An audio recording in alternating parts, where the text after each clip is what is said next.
एदाद, इससे पहले के वीडियो में हम देख चुके हैं, 2 स्टेप हम सीख चुके हैं।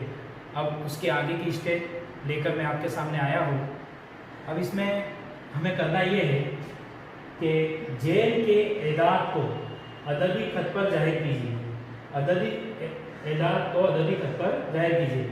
अददी खत मतलब गुजराती में जिसे कहते हैं संख्या रेखा। अब यहाँ पे ये जो नातिक एदाद हमें दिए गए हैं, एक हिसाब ये है, एक हिसाब ये है। दोनों हिसाब को हम देखेंगे।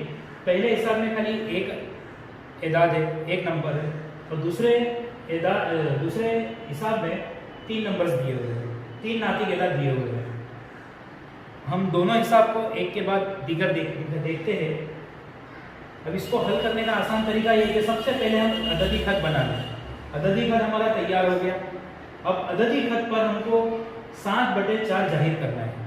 अब इसको हम जाहिर करने के लिए हम जानते हैं कि कोई भी एदाद जो है सिफर से शुरू होते हैं, राइट साइड में दाएं जानिब में सिफर से शुरू होके 1 2 3 4 5 6 7 बढ़ती तरतीब में जाएंगे, और बाएं जानिब में लेफ्ट हैंड साइड में उतरती तरतीब में जाएंगे।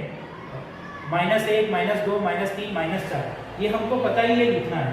बस यहाँ पे हमको देखना ये है कि बटे में 4 है और ऊपर 7 है, तो यहाँ पे कोई भी मनफी एदाद नहीं है। तो मनफी एदाद वाले रकम हम अददी खत पर अगर ना भी दिखाए जाहिर करें तो उससे कोई फर्क पड़ेगा नहीं। तो यहाँ पे हम देखते हैं कि अददी खत पर हम मान लो कि सिफर यहाँ ले लेते हैं या यहाँ लेते हैं, तो उससे कोई फर्क पड़ने वाला नहीं है। अब सिफर के इधर जो है हम जानते हैं कि प्लस वाली संख्या होती है, यानी 1 2 3 4 5 6 7 8 9 10 बढ़ते जाएंगे, और इधर -1। चूंकि माइनस वाली संख्या यहाँ पे एदाद हमको दिए हुए नहीं है, इसलिए हमने माइनस वाले एदाद कम नहीं किए। अब हमको देखना है कि बटे में कितना है, तो बटे में 4 है। तो यहाँ पे हम सबके जो बटे में है वो 4 लिखते हैं। सिफर के बटे में अगर 4 लिखे तो जवाब सिफर ही आना होगा, इसलिए वहाँ लिखने की जरूरत नहीं है।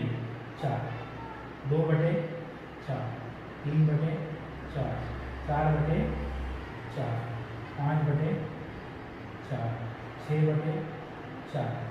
अब हम देखेंगे, यहाँ पे देखते चले आगे हमारा अदद ऊपर कौन सा दिया हुआ है, 7/4।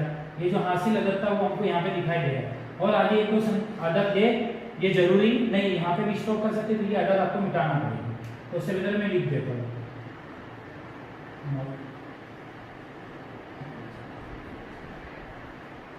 अब यहाँ पे हम ध्यान देंगे कि कोई अदद देखो 1/2 4 2/4 3/4 4/4। 4/4 का मतलब क्या होता है कि वो कट कर ऊपर नीचे एक जैसे एदाद है तो वो कट जाता है, एक जैसे बचा 1, तो इसकी जगह हम 1 भी लिख सकते हैं, 1 ये भी लिख सकते हैं। इसी तरह 8/4, यहाँ पे कोई अदद एक जैसा नहीं, लेकिन 4 के पाड़े में और कौन सा अदद आता है, तो 8 आता है, तो इसको 4 का 4 और 4 दूनी 8, तो यहाँ पे 2 बचा, तो इसकी जगह हम लिख सकते हैं 2। यानी ये जो 7/4 है वो किसके दरमियान आया है, 1 और 2 के दरमियान आया हुआ है, या सिफर और 2 के दरमियान आया हुआ अदद है। तो अब हमको जो अदद मतलूब था वो 7/4 का दिखाई दे रहा है, यहाँ पे दिखाई दे रहा है, तो इस पे यहाँ पे राउंड करना है, अच्छे से राउंड कर देना है। ये हमारा 7/4 अददी खत पर जो है जाहिर हो गया। बस इतना ही करना है, उसके अलावा कुछ नहीं करना है। बस ये हमारा 7/4 हमको हासिल जवाब मिल गया, क्योंकि यहाँ पे अददी खत पर सिर्फ जाहिर करना है, इसलिए हमको यहाँ पे सिर्फ जाहिर करके बता दें।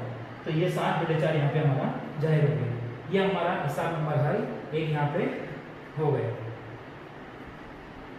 आइए अब हम जो है हिसाब नंबर 2 यानी -2/11 -5/11 और -9/11 को भी अददी खत पर जाहिर करते हैं।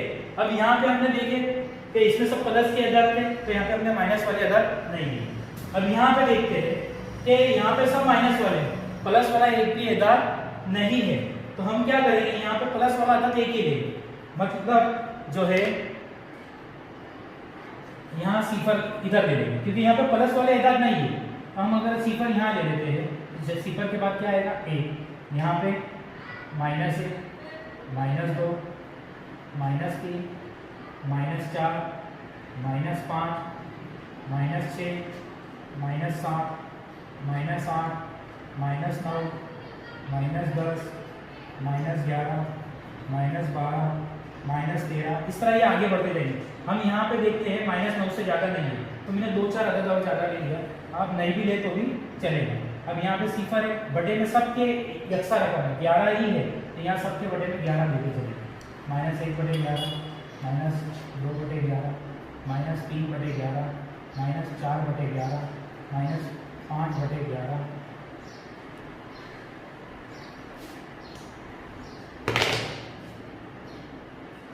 -6/11, -7/11, -8/11, -9/11,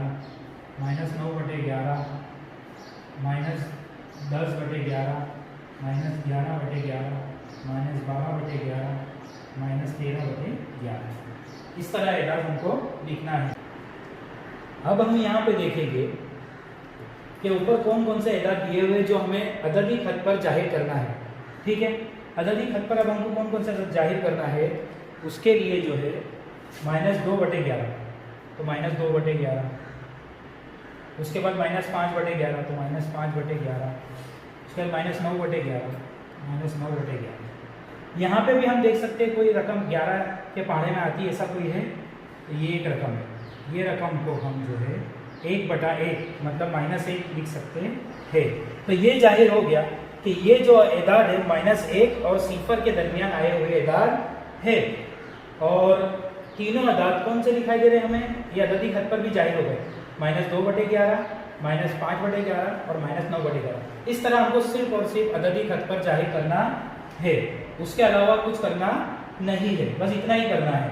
और इससे एक बात और जाहिर होगी कि कौन सी रकम बड़ी है और कौन सी छोटी है। ये हमारी रफ स्टेप में आपको बताता हूँ कि तीनों रकम में अगर ऐसा भी सवाल आ सकता है कि कौन सा अदद बड़ा है, तो हम जाहिर सी बात है जो अदद दाई जानिब जाता है वो बड़ा है। तो सबसे पहले दाई जानिब कौन सा अदद है, तो -2/11, तो -2/11 ये बड़ा है किससे, -5/11 से। -5/11 बड़ा है किससे, -9/11 से। ये अदद भी हमें याद मालूम होना चाहिए। ये अददी खत पर बस हिसाब अपना इतना ही है कि इतना अददी खत पर तीनों एदाद को जाहिर कर देना। ये मैंने आपको एक्स्ट्रा बताया और ये भी मालूमात आपके पास होना चाहिए। उम्मीद है आपको दोनों हिसाब अच्छी तरह समझ में आ गए होंगे। आइंदा के वीडियो में हम इसके आगे की स्टेप के साथ सबक नंबर 1 में, लेसन नंबर 1 में नाती के एदाद यानी रेशनल नंबर्स के अंदर नए हिसाब के साथ मुलाकात करते हैं। शुक्रिया।